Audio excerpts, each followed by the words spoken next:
So what is a Maxwell relation and what's it good for? Well, it's a law of mathematics that if I take a total differential of a state function, the mixed second partials are going to be equal. Let me show you a concrete example. If I have du is equal to cv dt plus pi t dv, we know that each of these are first derivatives. This is equal to the derivative of the internal energy with volume at constant temperature, and Cv is the derivative of the internal energy with temperature at constant volume.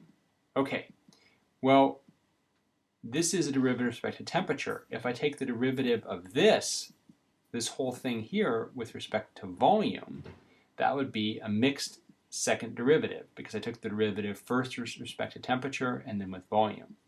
So I could say that if I take a second derivative like this, so I take a derivative of the derivative, that's a mixed second derivative, that it would be equal to the other mixed second derivative.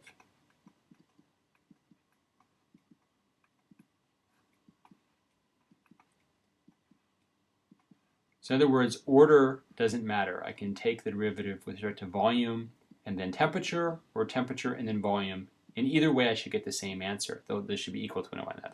And that's a little bit of a it's certainly a lot to look at. So normally, of course, we'd abbreviate this and just say the derivative of this named partial derivative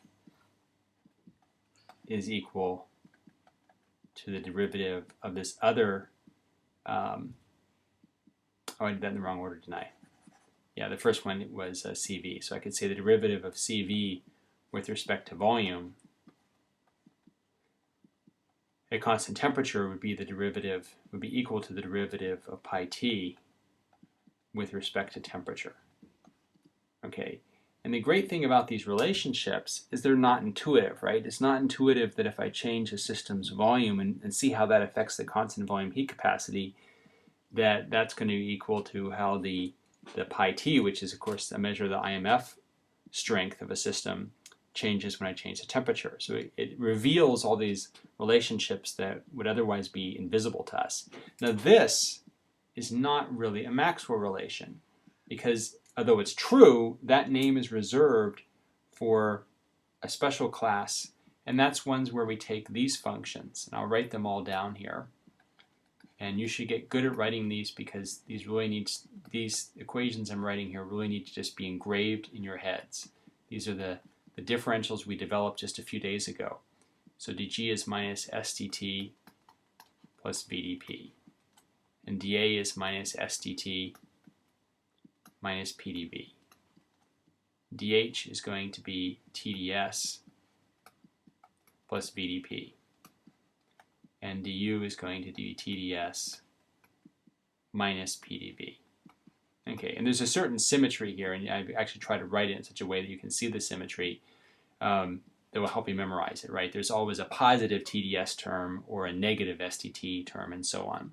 Anyway, if we look at these look like they're written as total differentials.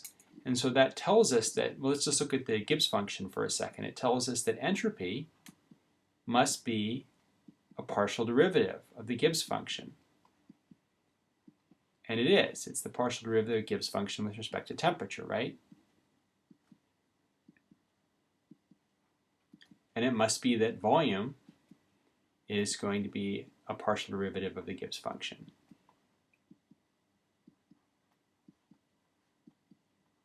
Right? And we already saw this in a previous screencast that if we want to see how the Gibbs function varies with pressure, we need the volume, right? This is the slope that tells us how rapidly G is going to change with P. So you did know if it's a slope, it's a partial derivative. Okay, well, if it's a partial derivative, then we could take, since it's a first derivative, we could take a mixed second derivative of it, and it should be equal. So in other words, if I take a derivative of this with respect to that, and this with respect to that, those two second derivatives, those should be equal, right? Because we agree that S is itself a first derivative and V is itself a first derivative. So this would be a Maxwell relation, is when we say, let's take the derivative of entropy with respect to pressure, holding temperature constant. We take the derivative of volume with respect to temperature at constant pressure. And before we can say that they're equal, we need to remember one more thing, and that's we've got a negative sign here, but not here. So we need to put a negative sign there. That is a Maxwell relation. Okay, so you need to go through, and you can see that there are 4 Maxwell relations you can derive just from these 4 equations here. So make sure you can derive Maxwell relations for all those equations. All right, so that's how to derive a Maxwell equation. A Maxwell relation. Let me show you how you might use one in a derivation. This is a classic one. Put pi t in terms of other named partial derivatives. Well, pi t is defined as the change in internal energy with volume, constant temperature. Okay, so we now have 3 different equations for du. We have the first law. We have du is equal to cv dt plus pi t dv. And finally, we have the one we're going to use here, which is du is equal to minus pdv plus tds. Okay, so let's go ahead and see if we can use this to find this derivative, an expression for that derivative. So we'll take the derivative of both sides with respect to volume at constant temperature, because we know that's equal to pi t. And let's do that over here. So we have to take the derivative of volume with respect to volume. Okay, we know that derivative is equal to 1. We've got T, and then we have to take the derivative of entropy with respect to volume at constant temperature. Okay, well, we've got pi t is equal to negative p times 1 plus t times, how does entropy change with volume at constant temperature? That's certainly not a named partial derivative. And it's not something we could calculate easily, even if we had a physical equation of state. Well, at this point, what we can do is write a Maxwell relation that will get us out of this trouble. So there's 4 possible ones, and since I've done this before, I know which one to try, which is the one that comes from the Helmholtz relation. So let's go ahead and draw that Maxwell relation. Okay, so this will give us another chance to practice. Derivative of p with respect to t, and derivative of volume with respect to entropy. Aha! This is going to work. I drew the arrow the wrong way. The derivative of entropy with respect to volume. Yeah, it's always the derivative of the quantity with respect to the differential variable. So, okay, so entropy with respect to volume. Good. So let's go ahead and write the Maxwell relation. So we have the partial of p with t at constant v is equal to the partial of entropy with volume at constant t. And we don't need to worry about signs here because they're both negative. So that means that these are equal to one another. Great. And this is indeed the partial derivative we were looking for right there. So let's go ahead and come down here and substitute that in. So we get pi t is equal to minus p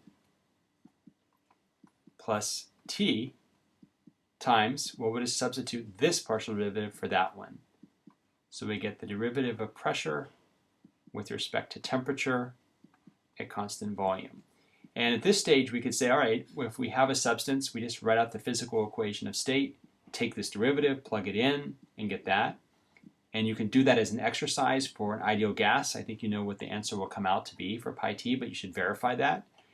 Or if we wanted to, if we didn't have a physical equation of state, we could still get this because we've figured out what this was equal to in an earlier derivation, that this was equal to alpha over kappa. So we can substitute that in and get that pi t is equal to minus pressure plus T alpha over kappa.